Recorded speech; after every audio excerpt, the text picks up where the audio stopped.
Hello everyone! Our world is filled with a vast number of beautiful, captivating places that would be wonderful to visit. However, Earth is extremely spacious, and human life is limited. So how do you choose from the numerous attractions those that are definitely worth seeing with your own eyes? Don't worry, we've prepared a special list for you. Let's go! The Golden Bridge in Vietnam is one of the many tourist attractions located in the city of Da Nang.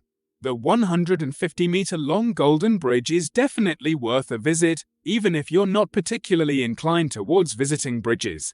This structure, supported by two enormous stone hands, is situated along the edge of Barnard Hills at an altitude of 1,400 meters above sea level. Additionally, the bridge is adorned with lobelia flowers along its pathway. The stone hands, which appear ancient, were actually recently constructed and are made of glass and steel. The impressive bridge was designed and built by the company Artes and Landscape Architecture. The Golden Bridge stands as a ribbon in the garden within the territory of the Vietnamese resort Barnard Hills. This bridge became part of a government program aimed at attracting tourists to the region. For the project's realization, the government allocated $2 billion.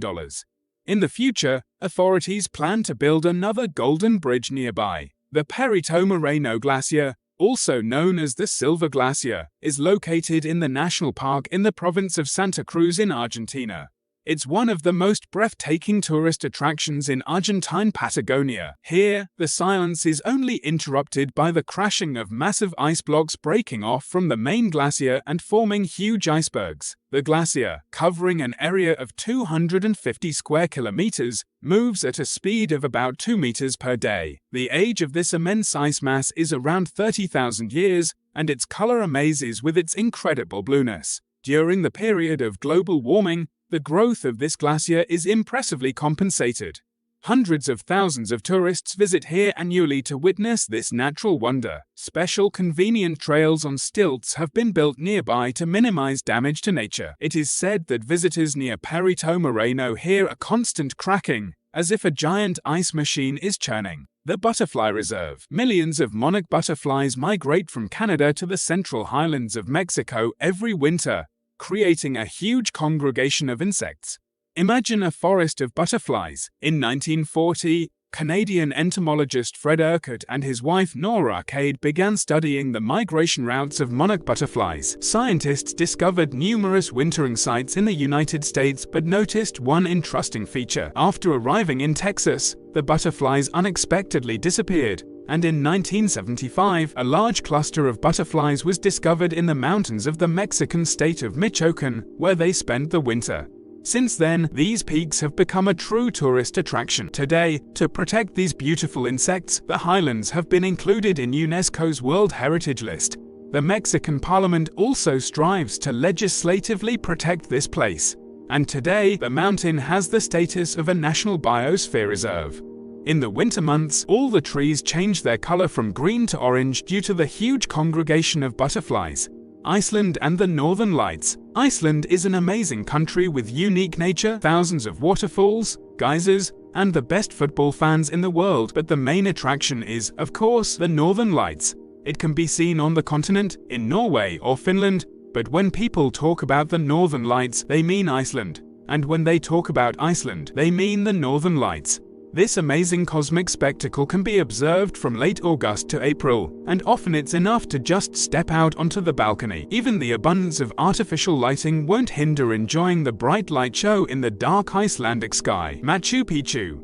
The lost city of Machu Picchu is the most famous and mysterious Inca cultural monument in the world. Included in the UNESCO list, it's the only Inca monument untouched by the Spanish. The conquistadors never reached Machu Picchu, and this city was not destroyed, but all its inhabitants mysteriously disappeared. The time of its construction, the purpose of its construction, the exact number of inhabitants, and even its real name are unknown. Machu Picchu translates from Quechua as Old Peak, but this name was given to the city much later. Some archaeologists believe that the city was built by the great Inca ruler Pachacuti as a sacred mountain refuge a century before he conquered the empire, around 1440, and operated until 1532 when Machu Picchu suddenly lost its inhabitants.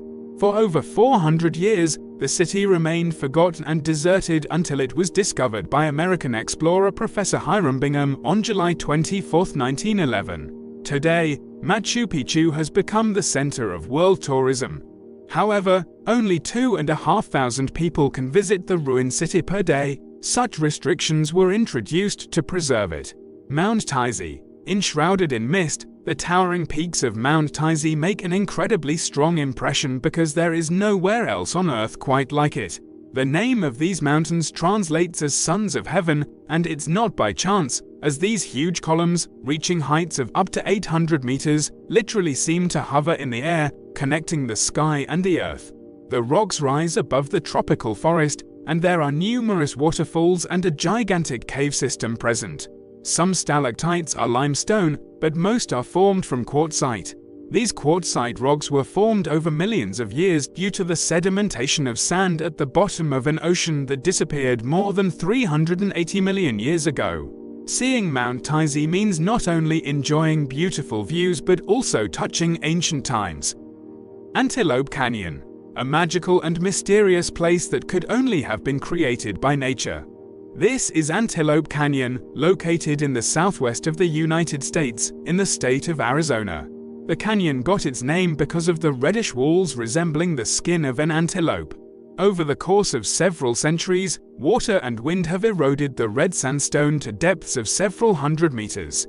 Several years during heavy rains, each canyon usually fills with water, flooding it. And it is the rainwater, slowly flowing and carrying away sand grains over many years, that formed these elegant relief lines inside the rocks. It is worth noting that Antelope Canyon is not a national park, and therefore it is not as widely known as the Grand Canyon or Bryce Canyon. Therefore, to get there, you need to pay a fee to pass through Indian territory and hire a guide. Santorini. Lavender fields. Imagine a field entirely covered with blooming lavender, and such places really exist. Lavender fields can be found in France, for example, in the northern region of Provence. Entire seas of flowers stretch between picturesque villages and flower-flecked farms, true rural landscapes against the backdrop of stunning lavender fields. But the real blooming of lavender in Provence occurs from June to August. To guarantee seeing picturesque lilac fields, it is best to go to France from mid-June to mid-July. After all, by August, lavender already starts to fade, but if you not only want to look but also take something as a keepsake, then during the lavender flowering period in Provence, many thematic festivals are held where you can buy lavender soap, essential oils, honey, bouquets, and sachets with dried flowers. Santorini. The island of Santorini annually welcomes hundreds of tourists and has repeatedly been recognized as one of the most beautiful corners of the world. But what's so special about this small Greek island? First of all, it is very, very ancient. The first settlements on Santorini appeared around the 3rd millennium BC, which means the island is literally imbued with the spirit of vanished civilizations and myths. In 1500 BC, a powerful volcano awakened, the powerful eruption of which, according to many scientists, destroyed not only the local inhabitants but also the inhabitants of many other islands.